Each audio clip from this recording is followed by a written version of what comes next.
Boa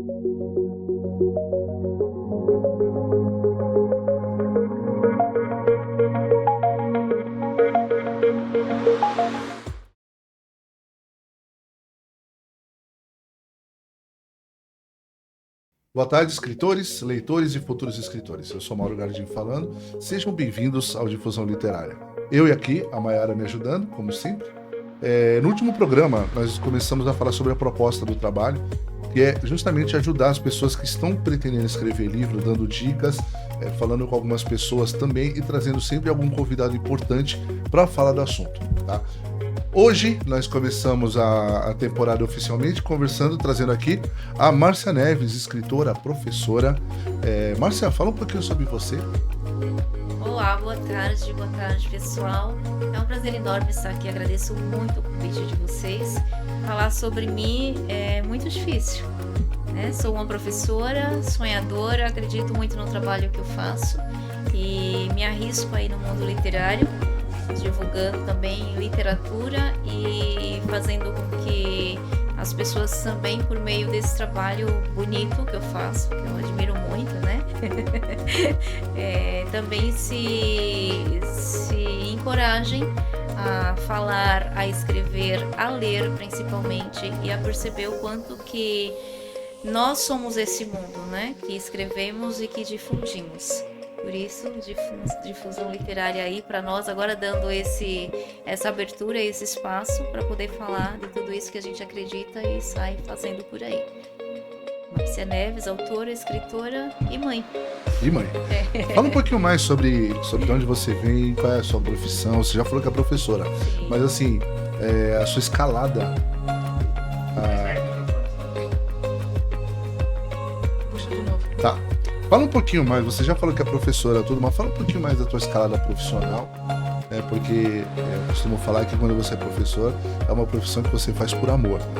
Não é simplesmente vou trabalhar, você tem um amor por isso. É um ato de amor ensinar para as outras pessoas. Então fala um pouquinho mais sobre a tua escalada, onde você começou, fala um pouquinho mais do que você faz. Sim, Paulo Freire já falava bastante isso, né? A pedagogia da autonomia, inclusive, que a gente lê, que a gente discute bastante essa questão do trabalhar, da profissão do amor. Eu acredito nisso, né? Na verdade, qualquer profissão, se você tem amor e carinho por aquilo que você faz, você é mais feliz fazendo e você não tem tanta vontade assim de desistir com tanta facilidade, né? Faz sentido. E eu acredito que a minha profissão é uma profissão muito bonita.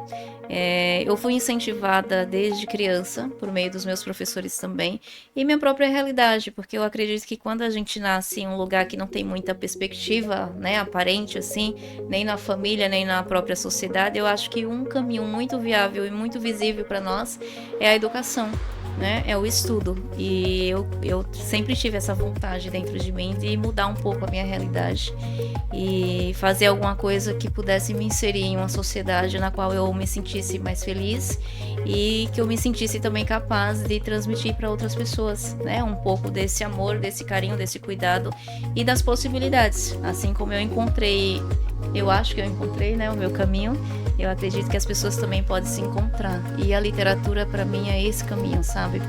Eu nasci em uma cidade chamada Paripiranga. É uma cidade de interior, menos de 40 mil habitantes, fica no estado da Bahia, divisa com Sergipe, é a última cidade do mapinha lá, já divisa com Sergipe.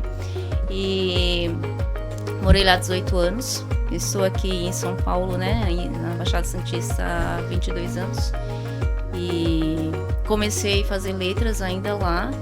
Meu sonho, na verdade, começou lá, né, esse caminho. Vindo para cá, eu tentei ainda outros meios, outras trajetórias, outros cursos, mas acabei voltando para letras. E eu acho que eu me encontrei nessa... A educação me salvou.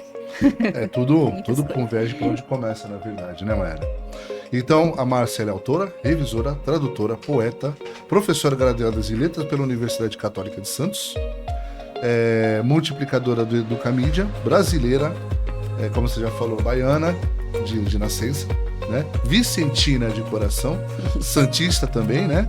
Mamãe do Johan e amante das letras e poesia, apaixonada pela educação. Fala um pouquinho sobre, antes de falar sobre os seus livros, eu gostaria de saber onde foi que você começou, qual foi o ponto de partida para você começar a escrever? Qual foi, tipo, eu não vou perguntar qual foi a primeira letra, qual foi a primeira palavra, mas o ponto de partida que fez com que você falasse, não, eu vou escrever. É bem difícil de fazer essa retrospectiva, né? Como você falou, a primeira palavra, a primeira letra, porque todos nós escrevemos, né? Agora, publicar já é uma outra história. Eu comecei a escrever sempre, desde a escola, mas para publicar mesmo, a ideia veio muito depois. Em 2017 eu já tinha meu primeiro livro escrito, todo o material guardado, mas não tinha pretensão de lançá-lo como livro, né? Eu escrevia no Facebook muitas coisas e depois você volta apagando, arrumando, enfim, né? É muita emoção, né? É implícita ali nas coisas que a gente escreve em rede social, muitas vezes. Aí o tempo vai passando, a gente vai amadurecendo e vai melhorando. Mas eu acho que meu primeiro livro reflete muito minhas vivências, minhas experiências e principalmente a minha mudança de cidade, a minha escolha, né, de profissão e tudo mais, para me manter aqui depois que eu saí da minha cidade para cá, porque quando você decide um caminho, tem um custo, né? Claro. E mudar de cidade é meio que você deixar a sua família para trás, quase isso, né? Mesmo não deixando, mas você deixa de conviver. E meus pais moram na minha cidade até hoje. Tenho contato, sempre volto lá para vê-los, né? Para visitá-los. Mas muitas das vezes que eu precisava conversar, que eu precisava refletir, que eu não me sentia tão potente assim sozinha de fazer isso, eu escrevia. Eu lia e escrevia. E muitos textos que surgiram, né? Muitos poemas que surgiram neste primeiro livro foram resultados de todas essas reflexões.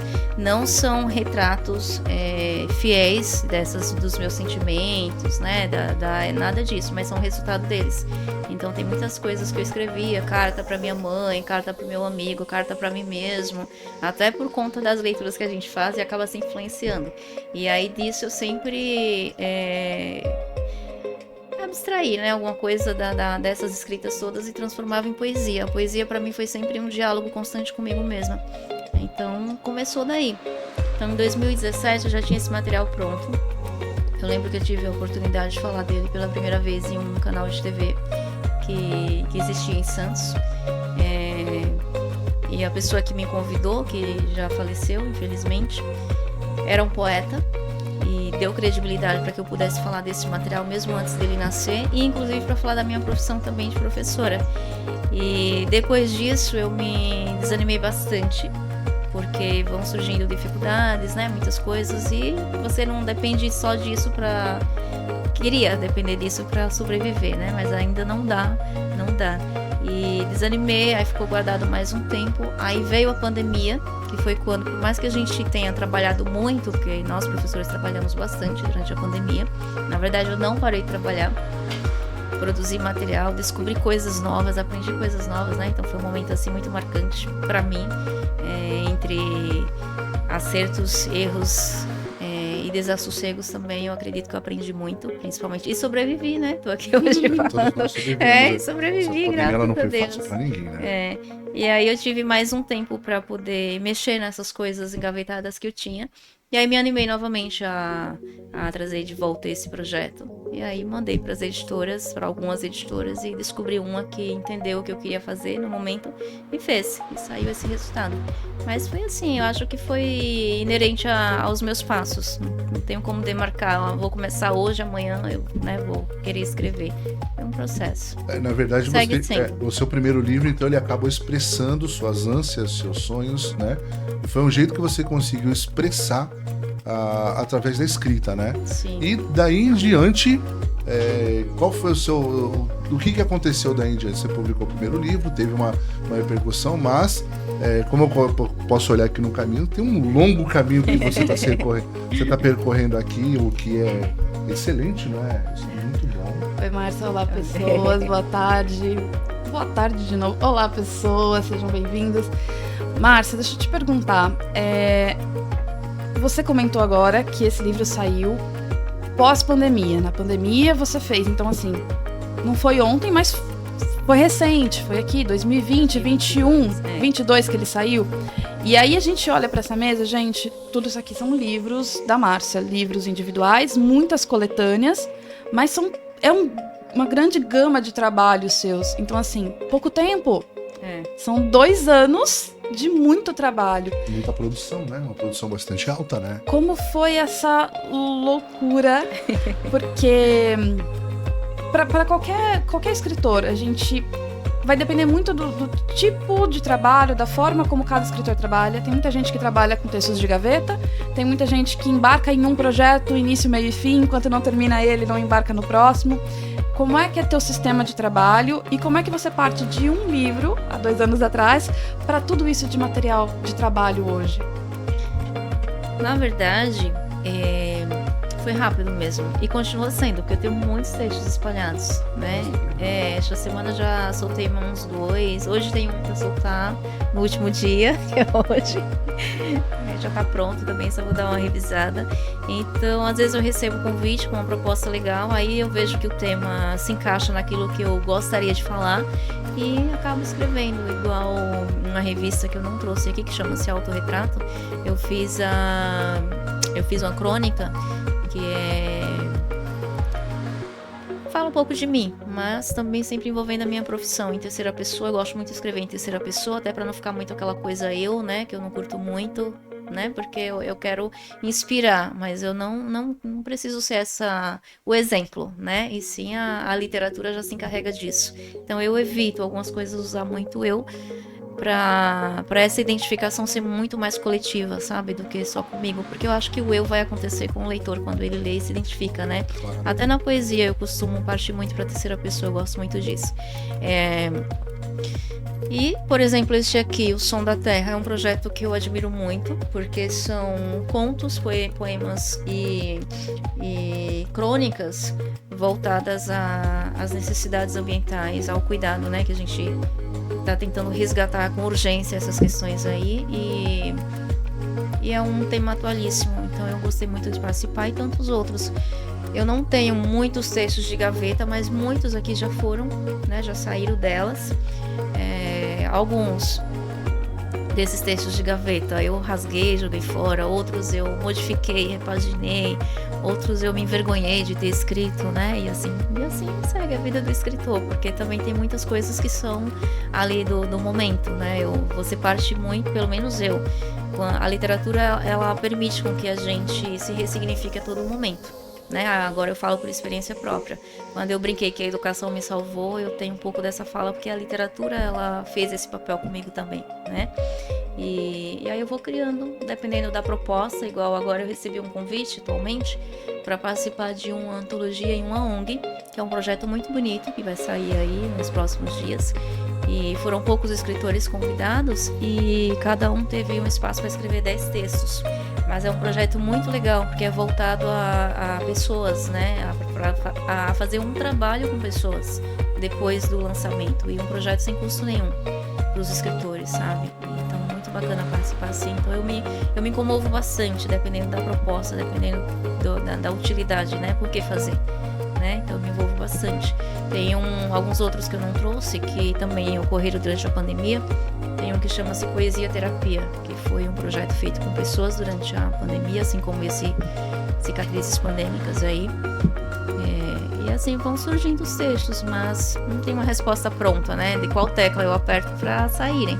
Às vezes saem, às vezes não, né? Às vezes eu quero escrever e não consigo, às vezes sai com mais facilidade, então depende de muita coisa. A gente gosta de fazer essa pergunta, até no último episódio a gente esteve conversando sobre isso.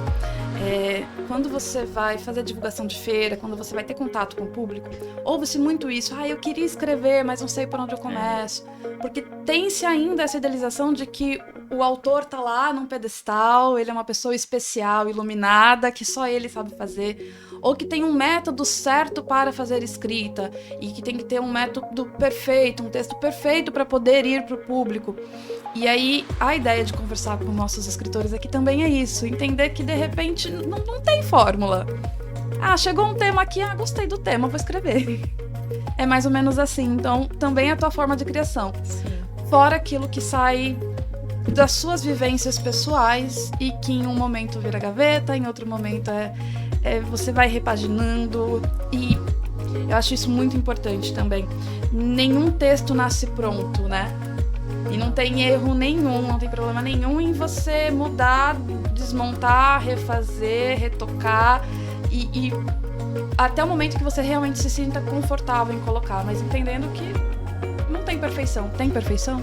A literatura é um caminho infinito, é o infinito, do meu ponto de vista, né? Escrever é uma dessas questões infinitas, porque qualquer livro, qualquer texto desses que eu já tenha lançado, se eu reler com o olhar de escritor, eu vou querer mudar alguma coisa, porque isso sempre acontece, né? Tanto que quando eu decido mandar para a editora, eu não leio mais. Eu não leio mais, até para eu não me arrepender de alguma coisa. Então já revisei várias vezes. Eu evito uma próxima leitura e deixo para os revisores da editora fazerem, mas é assim, eu acredito que não é um ponto final até, né? Poesia, qualquer tema desses aí vão existir, vão continuar escrevendo, né? Não existe um escritor que vai falar sozinho sobre isso no mundo, e assim por diante. E isso que é legal, né? Você se reconstruir, se repaginar.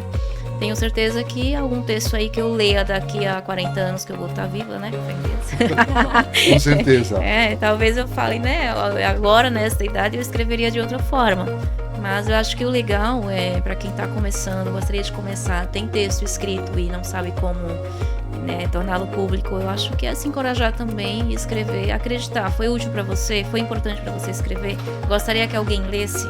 Então procure escrever aquilo que alguém vai ler, que vai, né, se impactou primeiramente a você, e você acredita que vai impactar a alguém, publica, né? Porque você já vai estar fazendo um bem enorme, né? E aí você falou que tem mais alguns, você já lançou 2 textos mais recentes, tem mais um para sair. Além dos livros, onde mais a gente te encontra? Nas escolas. Brincadeira.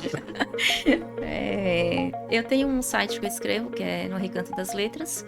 Não escrevo com tanta frequência, né? Quando sobra um tempinho eu vou lá, quando eu lembro também, mas lá eu tenho inclusive um link de compra dos livros. Ótimo. Pelo Recanto das Letras, pelas redes sociais. Nós vamos deixar aqui na descrição as redes sociais da Márcia, colocar também os links dos livros dela para comprar tanto na parte física quanto na versão digital. Tá? Nós vamos deixar aqui no link da descrição para a pessoa já entrar, já poder saber, já está conhecendo a Márcia e também ter mais intimidade com o trabalho dela. E falando em intimidade, você já mostrou para nós, já acabou de falar que é uma escritora bastante versátil, mas essencialmente o que te chama a atenção é a poesia. E as crônicas. Então fala um pouquinho, antes de falar sobre necessariamente o seu trabalho, fala um pouquinho mais sobre a sua ligação com a poesia e com a crônica, o que te inspira, né? Aquilo que você mais chama a atenção para você começar o seu processo de escrita, assim, para a pessoa poder entender mais o método de trabalho. Eu acho legal essas coisas todas que a gente aprende na faculdade, que coloca a gente dentro de uma caixinha assim, que a gente não pode se mexer muito, porque a gente aprende bastante técnica, né? Mas eu gosto mesmo da liberdade, sabe? Tanto que eu tenho, né, até como no livro, na pele, liberdade. Eu gosto muito disso. E a poesia, para mim, é um dos gêneros universais, ilimitado também, sem muro, sem margem, sabe? Por meio da poesia, você pode tudo. Você pode se encontrar, você pode se perder, você pode criticar, você pode elogiar. Para mim é um dos textos mais completos que existem, a poesia, né? O gênero mais completo de poemas, porque qualquer um texto de opinião tá ali demarcado por aquela opinião, né? Então tá dentro de um terreno, né? Qualquer um outro gênero utilitário, como a gente costuma aprender na escola, a gente está ali bastante delimitado, né? Tem início, meio e fim. A poesia não. Então a poesia é uma estrada de uma viagem assim, incrível que você pode fazer, se encontrar em qualquer local da sua viagem, onde você gostaria de se encontrar, e de escolha própria, é livre. E é um texto que diz muito, sabe? Demais, né? Se você gosta de ler poesia, se você interpreta uma poesia, se você sabe fazer isso, você sabe ler, entender qualquer texto de opinião, você sabe participar, entrar e sair de qualquer discurso, de qualquer debate, porque a linguagem literária, ela é muito capaz, né? Com todas as suas figuras de linguagem, com todas as suas possibilidades de construção de significado. Para mim, o texto, assim, é o gênero completíssimo, sabe? É o gênero por meio do qual eu posso criticar, eu posso fazer qualquer coisa e ser feliz. E eu sou muito feliz escrevendo poesia, publicando poesia. E eu lembro que quando eu ainda estava na faculdade, assim, uma estudante muito empolgada, né? Para algumas pessoas muito ingênua, mas eu me considero assim uma estudante empolgada, cheia de sonhos, descobrindo um monte de coisa legal e me sentindo andando nessa viagem, sabe, saindo de uma realidade que castigava bastante também, né, essa questão de não ter todas essas condições para ser direcionada a uma profissão desde cedo e tudo mais, a gente tem que se virar. É um caminho bonito, mas é difícil, né? Então eu me emociono para falar disso. Eu tô me emocionando aqui. E aí eu lembro de eu estar na faculdade e no meio dessas empolgações eu ouvi de uma profissional que eu estava extrapolando as possibilidades de interpretação de uma poesia. E aquilo me deixou indignada, sabe? Fiquei assim, ai meu Deus. Eu aceitei, eu entendi até, né? Até entendi como essa questão dos limites que eu coloquei aqui no início, né? Que a gente estava estudando. Beleza, mas eu não sentia que eu estava extrapolando porque eu estava enxergando aquilo e as palavras, elas têm significado, né? Elas têm significados literais, mas também mais abrangentes. Elas têm força também, exatamente, né? Tem esses significados figurativos e tudo mais.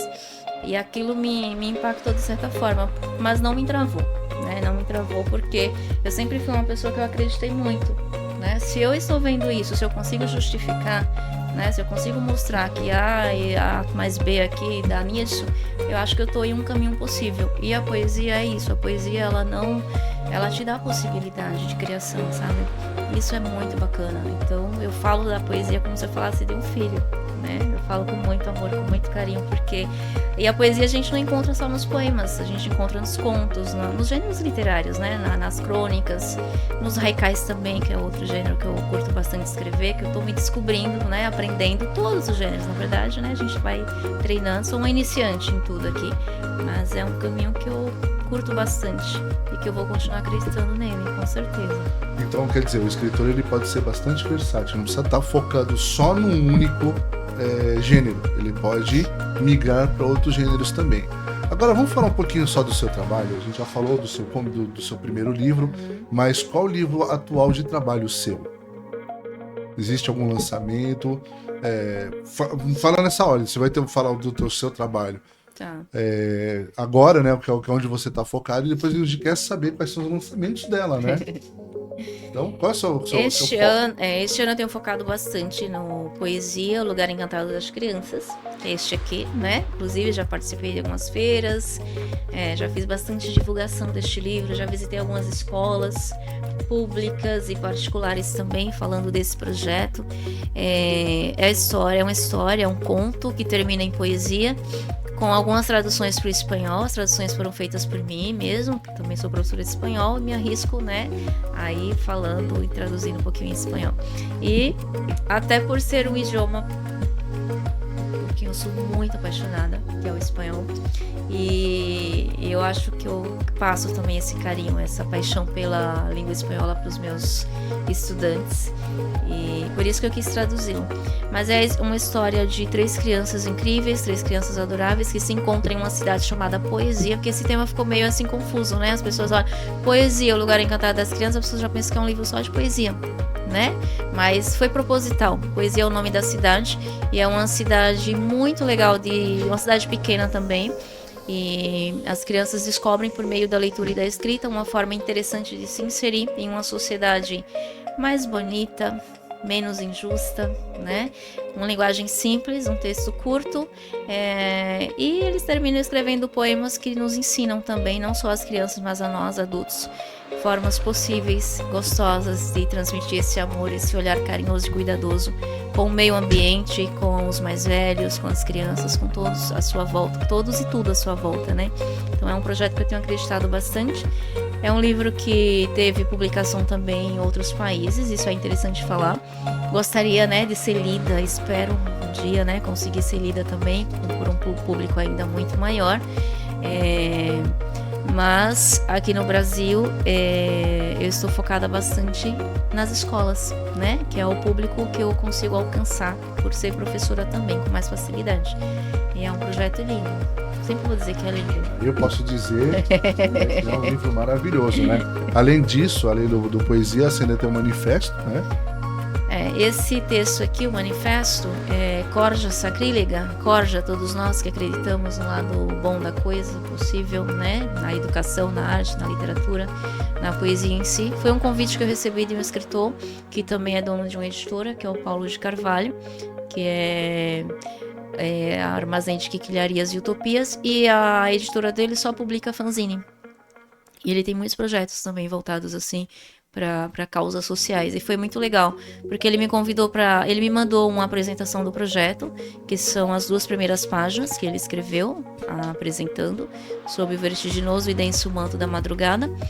E aí eu gostei da proposta, e aí eu entrei com o meu texto, Corja Sacrílega, do lirismo à vulgarização do ser. Então é um tema importante, hein?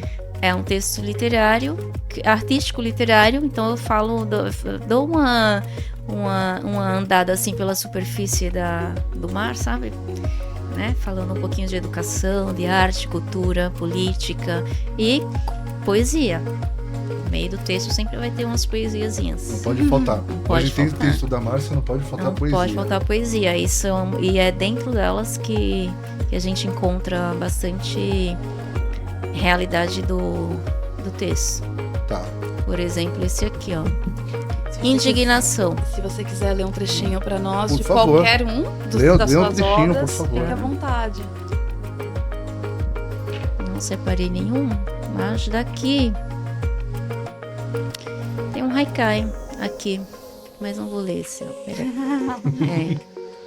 Pegar um Depois eu mais. faço forte depois. Eu pego também um recorte aqui da Carolina Maria de Jesus, na poesia dela que fala de humanidade. Acho que poderia ser esse, que se representa bem o manifesto. Pode ser? Pode. Humanidade. Depois de conhecer a humanidade, suas perversidades, suas ambições, eu fui envelhecendo e perdendo as ilusões. O que predomina é a maldade, porque a bondade... Ninguém pratica a humanidade ambiciosa e gananciosa, que quer ficar rica. Quando eu morrer, não quero renascer. É horrível suportar a humanidade que tem aparência nobre, que encobre as péssimas qualidades. Notei que o ente humano é perverso, é tirano, egoísta, interesseiros, mas trata com cortesia. Mas tudo é hipocrisia. São rudes e trapaceiros. Carolina Maria de Jesus. Uau. Eu achei interessante isso. No Poesia, eu também notei que você traz, além de seus textos, você traz referências de outros autores.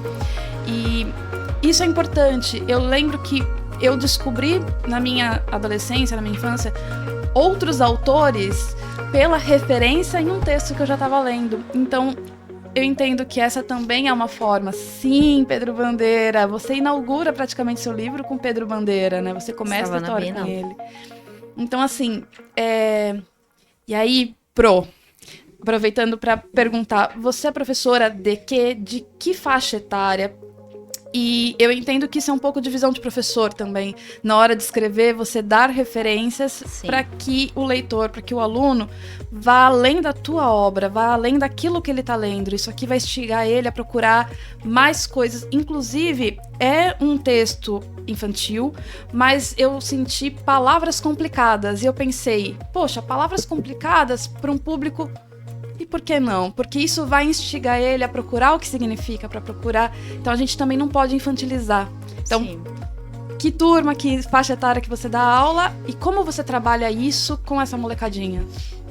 Quando eu pensei nesse texto, eu pensei na garotada até 11 anos, né? Então tentei andar, tanto que tem uns poemas mais, né, menos difíceis de entender e alguns também que... Mas também não prezo para essa questão da rima, essas coisas, né? Eu prezo pela mensagem, pela interpretação do texto mesmo. Mas, né? E iniciar aqui o livro com Pedro Bandeira, esse é um dos poemas que eu sou apaixonada dele, né? Que é Pontinho de Vista. E geralmente quando eu faço uma oficina eu começo com esse poeminha do Pedro Bandeira, que é muito lindo. Eu sou professora de português, espanhol e redação, as matérias mais queridas das escolas. Todos me adoram. É por isso que também então você é revisora também, né? Também. Dando aula de redação não tem como, né? Eu passo 24 horas do meu dia praticamente corrigindo, lendo, corrigindo, enfim. E me inspiro bastante também nas histórias, nas coisas que vão surgindo, nas conversas, né? O contato com a garotada é muito legal.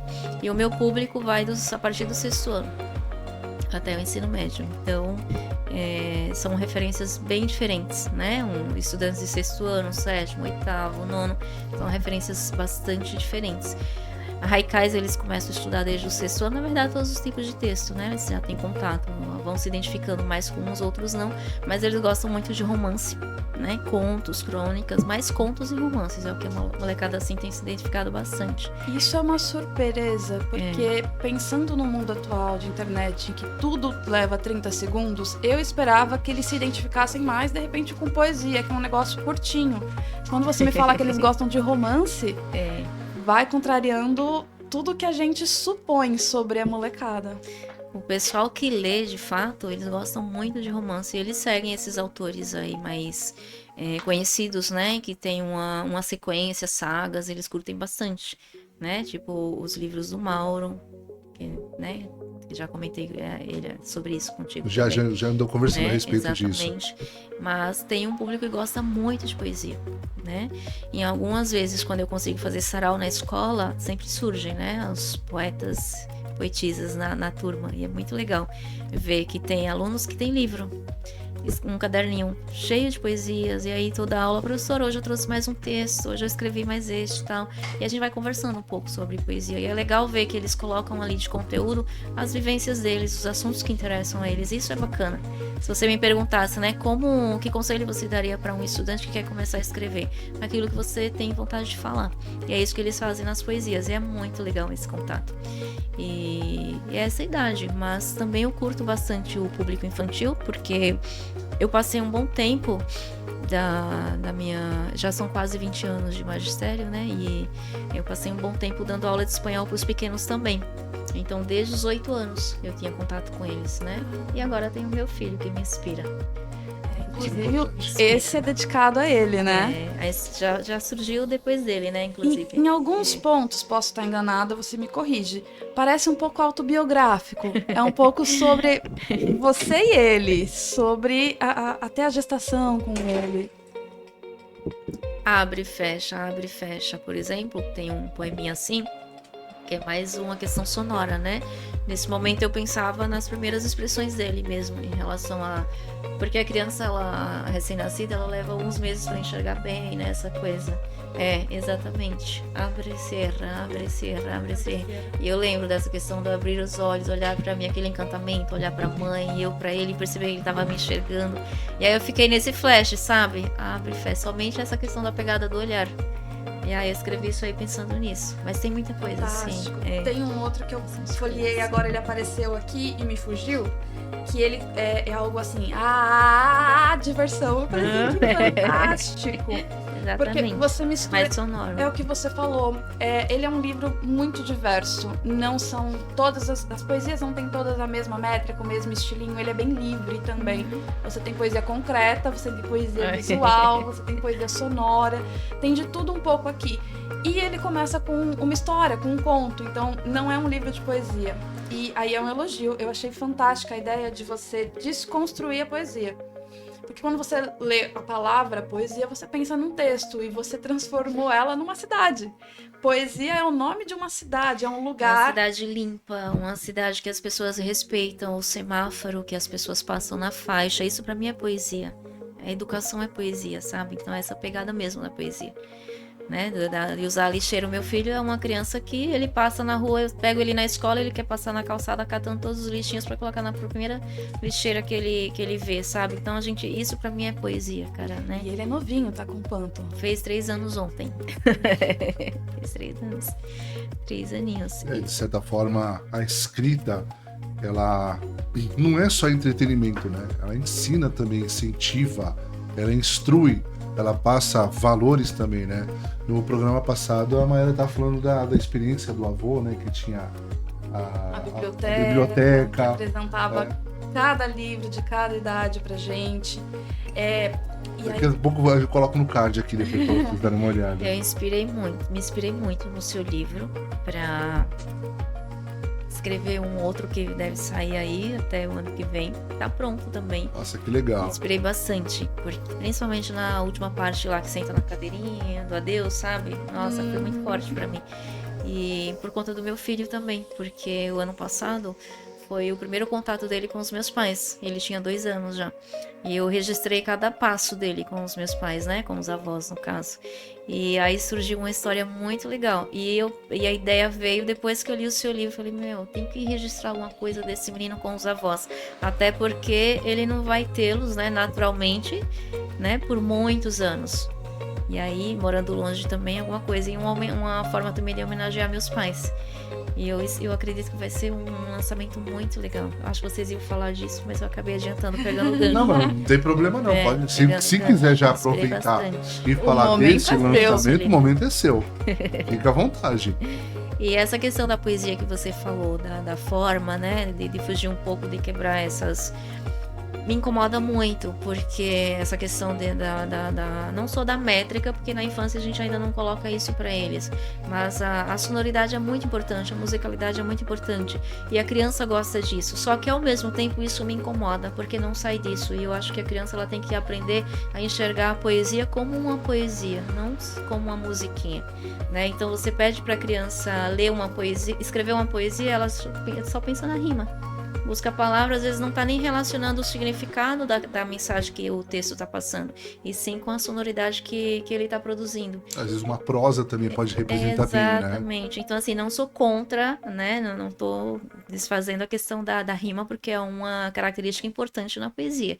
Mas eu acho que desde cedo a gente tem que ensinar para as crianças um pouco mais, né? Porque a gente cobra muito quando chega a uma certa idade, como 10 anos, 9 anos em diante, a gente começa a cobrar muito a interpretação de texto. E a gente não ensina a criança a interpretar uma poesia desde cedo, pelo menos eu percebo isso. Né? Então essa foi uma inquietação também quando eu pensei em não preservar essa só questão de rimas, né? Nesses pequenos poeminhas, sabe?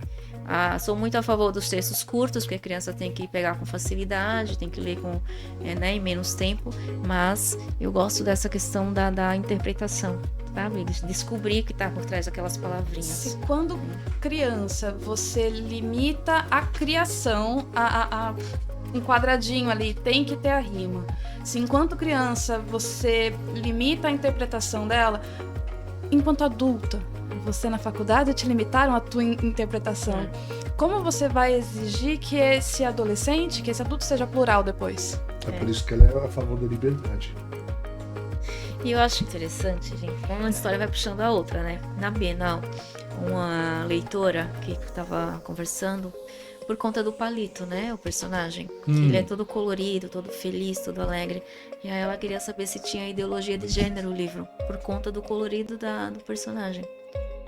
Né? Não tinha nenhum arco-íris, nada disso. Mas só pelo fato dele ser colorido, vamos mostrar aqui. Gente, ele é um lápis. Ele lápis é um de lápis. Cor. Um lápis que muda por conta de cor. das cores. Isso, exatamente. O Palito. O Palito, ele mesmo. Melhor. Tá, deixa eu só pegar aqui a página. E aí eu levei o Palito, que ele é meu companheiro, né, nas escolas também. Pra quem nunca visitou a Márcia em algum evento, ela tem um palito. Tem um bonequinho do palito fantástico, que ela leva com ela para todos os eventos, ele tá sempre junto. E aí é que tá, né? E de repente, esse adulto foi limitado em algum momento em procurar interpretações e problema. E a criança, ela só vai ver um lápis. Eu vejo essa questão dos estereótipos, né? E é sendo muito criados, abordado. o quanto isso atrapalha, sabe? E você aborda isso nesse livro, de não ter estereótipo. Ali ninguém julga ninguém em poesia. Exatamente. Nessa cidade ninguém julga ninguém. Ninguém sabe nem a idade, nem peso, nem nada. Não se Deveria preocupam ser com a nada vida disso. real, né? Porque, na verdade, a cidade de poesia ela acaba sendo uma utopia, uma visão, como é que eu vou falar? Uma visão esperançosa de como deveria ser a sociedade. Pelo Essa menos foi o coisa que eu entendi gostosa no- da lendo o cidade livro. pequena, que as pessoas acordam, dão um bom dia. Às vezes você acorda já escutando o bom dia das pessoas passando, sabe, nas ruas, né? Bom dia, fulano. Isso não acontece, né? Na grande maioria dos lugares. Eu senti falta disso quando eu vim morar aqui, porque eu nasci numa cidade assim, entende? E aí eu lembro que o primeiro bom dia que eu dei pra uma pessoa na calçada, que era vizinho e já era um senhor, ele me respondeu com um elogio não muito agradável. Ele fez o contrário do que se esperava, né?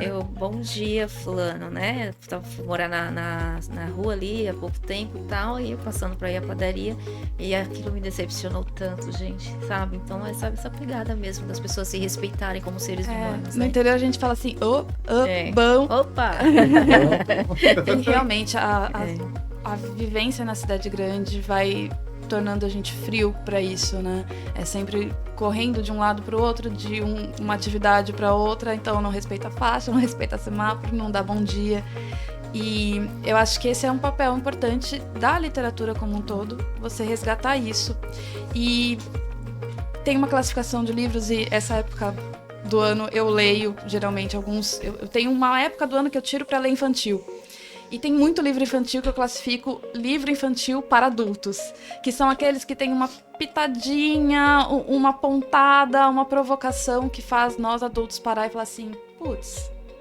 E o seu livro eu acho que tem muito disso. Tem bastante disso. Ele é um livro É- facilmente absorvido pela criançada.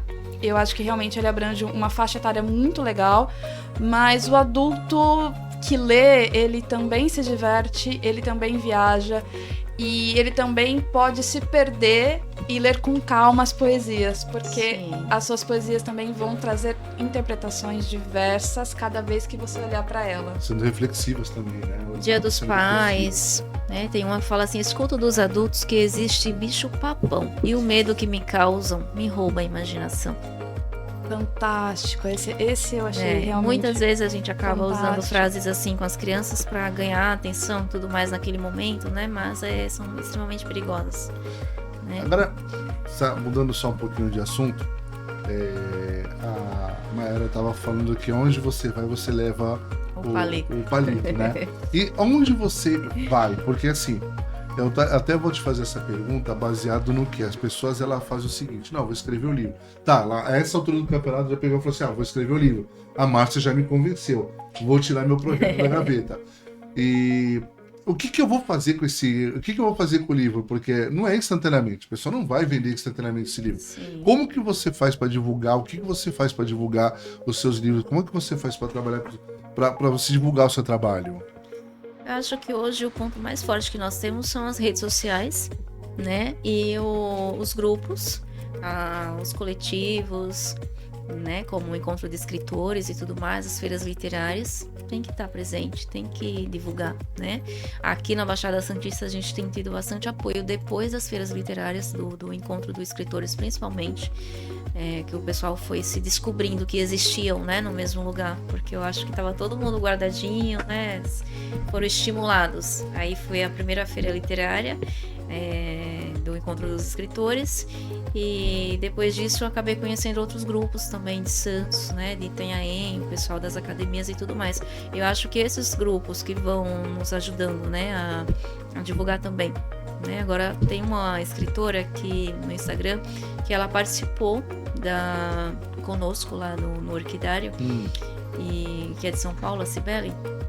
Não sei se você vai lembrar. Acho que eu lembro disso.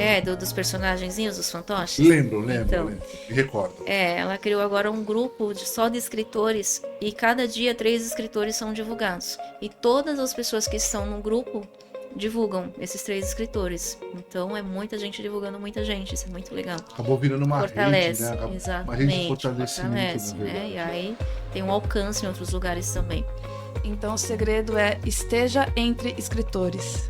esteja na comunidade.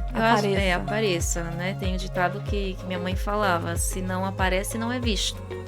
Né? Então não espere alguém chamar, apareça e vai. Se você tem algo para mostrar, fez algo interessante, né? Igual quando você escreve um livro, pelo menos eu penso assim, né? Nenhum das participações que eu fiz até agora foi sobre mim, Márcia Neves, e sim sobre o texto, sobre o que eu queria que a pessoa lesse, né? Então, o mais importante não sou eu acho que é isso aqui que tem que estar, que tem que chegar, né?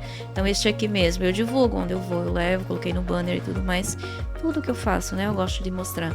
E até porque não é só o meu trabalho, né? Tem as editoras por trás. E quando é antologia, tem muita gente boa escrevendo muita coisa bacana, muita coisa legal, né? Tem textos assim que eu leio, que tá na mesma antologia, que eu falo, meu, quem que é essa pessoa, né? Eu vou lá pesquisar, né? Descobri um escritor aí que escreveu livros didáticos, que a gente usa nas escolas, que tá no mesmo livro que eu, sabe? Eu falo, caramba, né? Que privilégio, né? Que encantador isso tudo. Então eu acho que esse fortalecimento é dar as mãos, né? É ninguém soltar a mão de ninguém, mas todas essas pessoas precisam acreditar no trabalho que a educação promove e que a literatura permite, né? Nós não podemos, eu não vejo o livro como um produto. Até porque a gente não sobrevive só disso aqui. Claro. Né? A não ser que quando nós fiquemos famosos. Vai que, né? Mas, vai que. Né? A nossa região, a Baixada Santista, ela é muito rica. Ela tem bastante escritores, tem bastante pessoas que têm aspiração a escrever. Também tem. Agora, vamos falar o seguinte. No teu ponto de vista, como que você está enxergando o mercado literário da Baixada Santista? Olha, eu acho muito legal, tá acontecendo muita coisa bacana, né? Muitas feiras, muitos eventos literários em muitas instituições que promovem oficinas e tudo mais. Eu acho que as coisas estão andando aos pouquinhos, né? Eu acho que estão acontecendo, sim. Eu até acredito que depois da pandemia, de certa forma, é um fator positivo que tem acontecido, porque muitas pessoas que ficavam isoladas ou que não tinham espaço, né? Porque são independentes e que nem sabiam como fazer isso, acabaram escrevendo e encontrando uma forma possível também de aparecer e de fazer e de divulgar, de publicar em primeiro lugar. E isso está acontecendo, eu acho. Ou eu não conhecia todas essas pessoas antes também, acabei conhecendo, né? Depois. Escondidinho aí, né? Exatamente. Eu acho que o encontro dos escritores fez todo mundo é igual uma moto assim, da toca, né? Eu acredito muito que esse encontro de pessoas, né, que está acontecendo cada vez mais aqui na Baixada Santista, e a valorização desse trabalho feito por cada um e por todos ao mesmo tempo, isso vai fortalecer cada vez mais, né? Por exemplo, eu conheço o seu trabalho, você conhece o meu, conheço o da Maiara e de tantas outras pessoas. Eu vou a uma exposição, por exemplo, eu conheço esse escritor, mesmo não conhecendo, a rede social tá aqui, deixa eu seguir, deixa eu divulgar, deixa eu tirar uma foto, deixa eu mostrar que eu estive lá, que bacana, né? Tem muita gente boa fazendo muita coisa legal. Assim, então eu acho que é se ajudar, sabe? É se ajudar. Desculpa atrapalhar. Assim como você cita no seu livro um outro escritor para despertar a curiosidade, quando você mostra que você foi numa exposição, quando você mostra que você comprou um livro, quando você mostra que você está divulgando o trabalho de outras pessoas, quem te segue fala assim, se ela gostou, deixa eu ver isso daqui. E isso acaba ajudando a criar essa rede, né? E não só isso. A gente falou aqui do encontro de escritores, a gente teve poucos eventos, teve 2, 3 eventos esse ano. Mas a partir dele, você conheceu mais 3 ou 4 escritores que te chamaram para 3 ou 4 outros eventos. E eu falei isso no primeiro episódio. Eu acompanho vocês, os nossos escritores parceiros nas redes sociais. Todo final de semana vocês estão fazendo alguma coisa. Esse povo não para. Ninguém fica parado. E o que de repente falta é realmente a gente ter um canal que as outras pessoas, que o nosso público saiba onde a gente tá. E quando você falou, um ajuda o outro a divulgar o que o outro tá fazendo, isso acaba sendo difundido. É essa a ideia. Muito bom. Muito bom. Agora vamos para um ponto lá para baixo. Porque assim, tá tudo lindo, tudo maravilhoso, mas a gente precisa encarar a realidade. Quais são as grandes dificuldades do escritor no mercado atual? Eu já vou te perguntar algumas partes, porque nós já sabemos que os jovens leem, ao contrário do que a gente estava conversando aqui, né? Mas assim, o grande desafio perante ao vício dos 30 segundos e qual outros tipos de desafios que o escritor pode encontrar nesse meio, no atual cenário? maior de todos, eu acredito que é encarar a tecnologia, né? Primeiro porque o celular, vamos pensar no celular, é um aparelho muito interessante, né? Adoro. Atrativo, Se eu né? pudesse, pendurava no pescoço também, né? Mas não dá.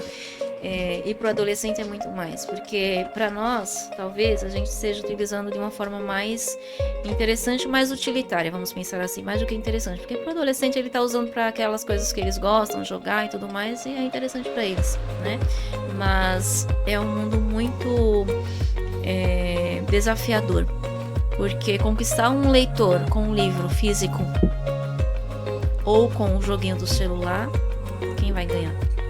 Ou né? aquele vídeo que é viciante, que é viralizado, né? Então, a gente acaba entrando em outros fatores, né? Porque a gente está falando aqui da questão da leitura. Só que o celular tem sido um problema não só para desmotivar essa questão da leitura, mas também para produzir muitos outros problemas de saúde, né? Para as crianças principalmente. É tanto que nós temos aí, alguns países já proibiram o celular nas escolas, né? O nosso está aí se encaminhando para isso, provavelmente. E as famílias não estão dando conta. E a escola não está dando conta, né? Então o celular tem atrapalhado, porque tem chamado a atenção de uma forma não interessante, não necessária naquele momento. Tem desorganizado a vida de todo mundo. O celular, né? Disciplina no nosso país, eu acredito que é um problema. Sempre foi. Com o celular se tornou muito pior. Né, muito pior. Mas se a gente for comparar a educação no Brasil e a educação em outros países que as pessoas, né, que têm uma avaliação melhor em desenvolvimento, a gente vai ver que o celular realmente está estragando o mundo. Né? E eu até concordo com essa proibição, uma vez que a gente não está aprendendo a lidar com isso. Né? Tem que salvar de alguma forma. Então, o primeiro desafio, eu acredito que é ganhar o leitor por conta dessa tecnologia que está muito mais interessante. Só que, ao mesmo tempo, eu bato mais uma vez na tecla da disciplina. Por quê? Porque no celular também a gente tem contato com leituras. Né? A gente tem os livros virtuais, a gente tem muito livro literário de biblioteca pública de banco aberto. A Biblion, né? Muitas. São livros que já estão em domínio público, na verdade. Exatamente, isso que eu ia falar. Que, né, livros obrigatórios para as leituras de Enem e tudo mais, para os vestibulares, que as pessoas têm acesso gratuito, né? É só baixar um PDF e ler. Só que o celular, ele também permite esse tipo de leitura. Né? Uma leitura rápida em qualquer lugar. Mesmo nas redes sociais, a gente tem muito divulgador de literatura. A gente tem muita gente... Eu encontro agora perfis no TikTok que leem livros completos infantil. Então, você lê o livro junto com ele vai virando as páginas e você vê o livro. Então, assim, o acesso também está aqui, mas é a disciplina, o saber como usar e ofertar isso, né? Há um tempo atrás eu assisti um filme chamado Idiocracia. Você já ouviu falar desse livro? Já. Esse filme? E lá estava vendo o quanto que o comportamento foi se deteriorando ao longo do tempo, né? Eu falando a respeito do celular, por que eu estou falando a respeito do celular? Esse filme ele foi feito antes do evento do celular, né? Tanto que acabou a filmagem, o Steve Jobs apresentou o iPhone só no ano seguinte. Mas interessante é que no contexto do filme, ele estava falando o quanto que a inteligência foi se perdendo e muito se focava na televisão, quanto que as propagandas eram agressivas, a linguagem acabou se perdendo no tempo, né? Falando, Márcia, falando do celular, que é um assunto que a gente sempre acaba voltando, a gente sempre dá volta, mas a gente já sempre acaba nesse assunto, né? Eu acredito que o evento da falta de disciplina em relação ao celular, ele só antecipou a procrastinação das pessoas. Então, o que era voltado, por exemplo, no filme, que era só a propaganda, hoje em dia você vê no celular, é muita história do tigrinho, é muito influencer falando coisa que não deve, é muito vídeo, tipo assim, fazendo praticamente como se fosse um culto à futilidade, o que faz com que a pessoa acabe se procrastinando, né? Então, assim, ela desvia um pouco do que é o propósito, que é disseminar a informação, acaba exaltando a superficialidade. Eu acho que esse é o meu ponto de vista. Não sei se vocês concordam, principalmente Sim, você como educadora. O mundo virtual tem sido um mundo muito perigoso. Então, muitos perigos que a gente só encontrava na rua, à noite, por exemplo, estão todos na internet, né?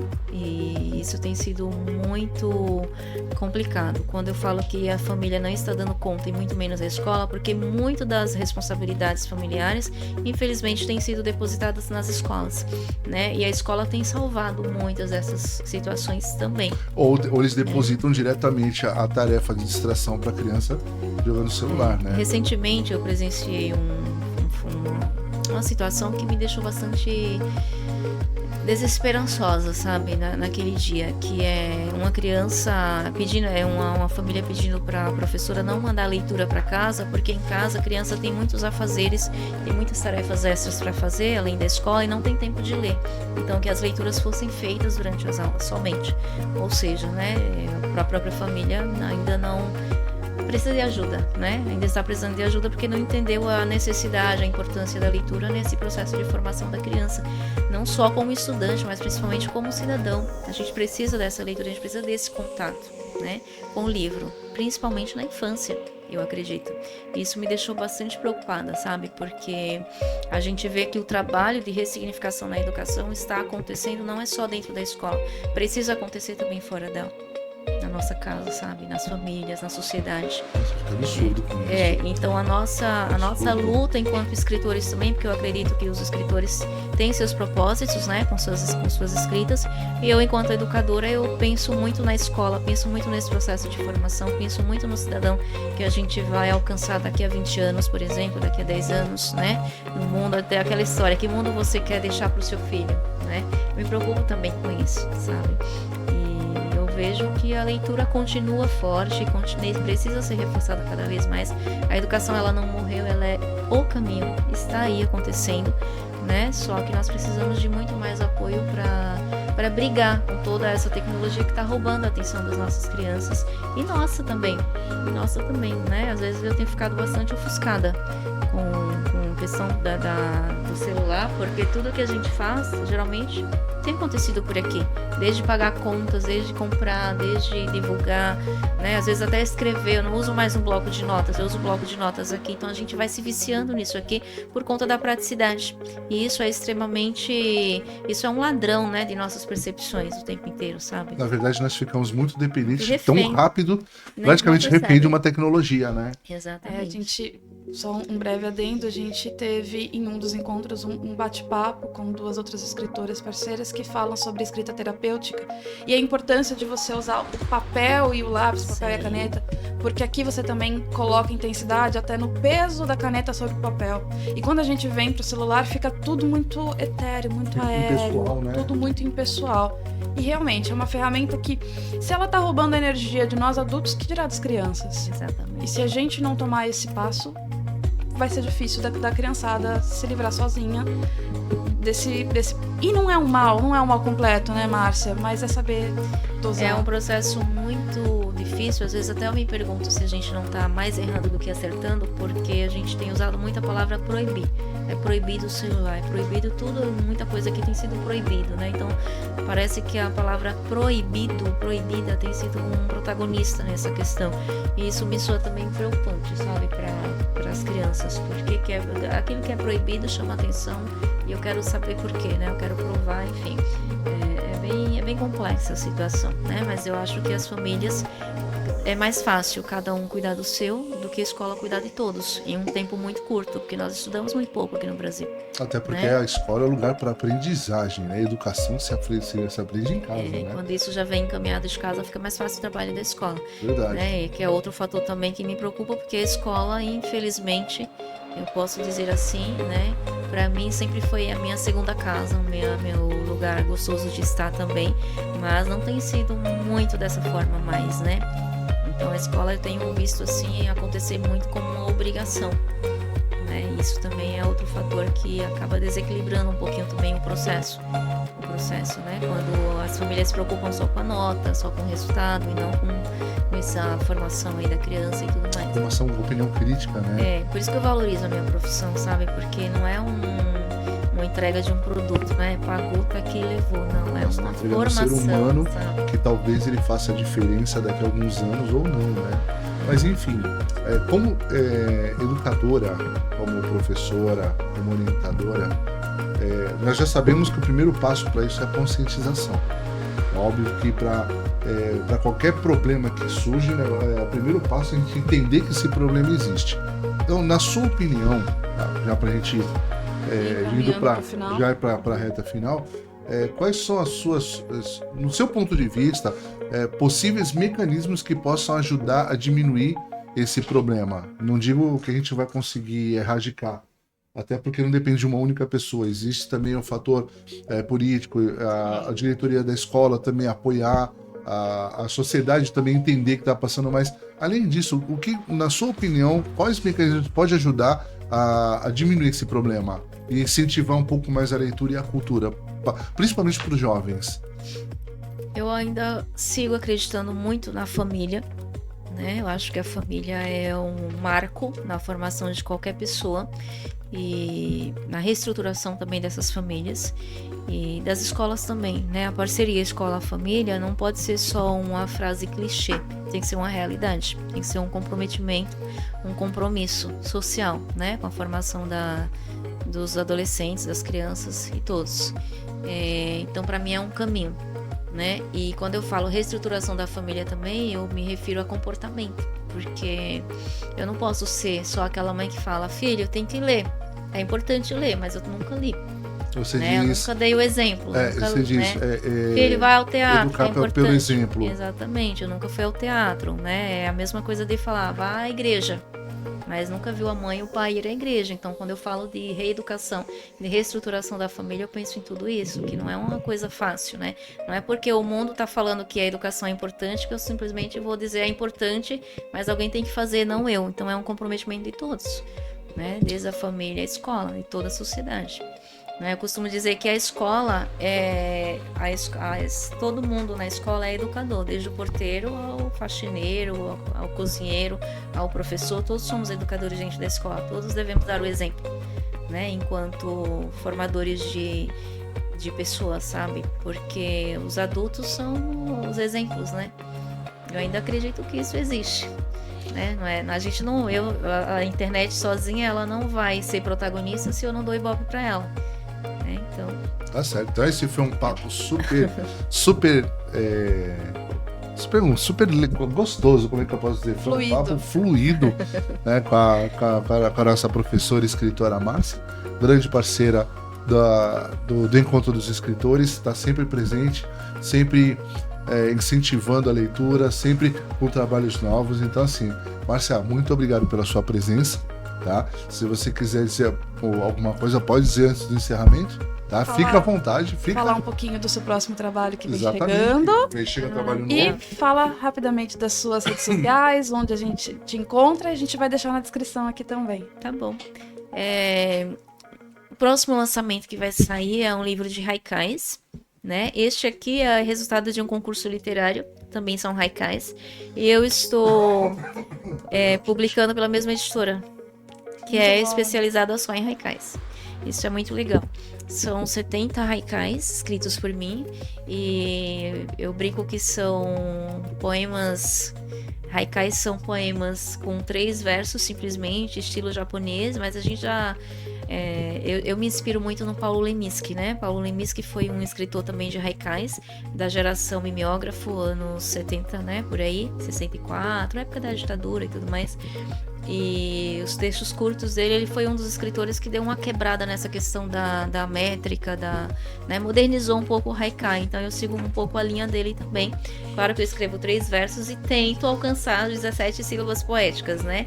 Mas não sou especializada nisso. Então, afinal, você é livre. Afinal de contas, eu sou verdade. livre. É verdade, né?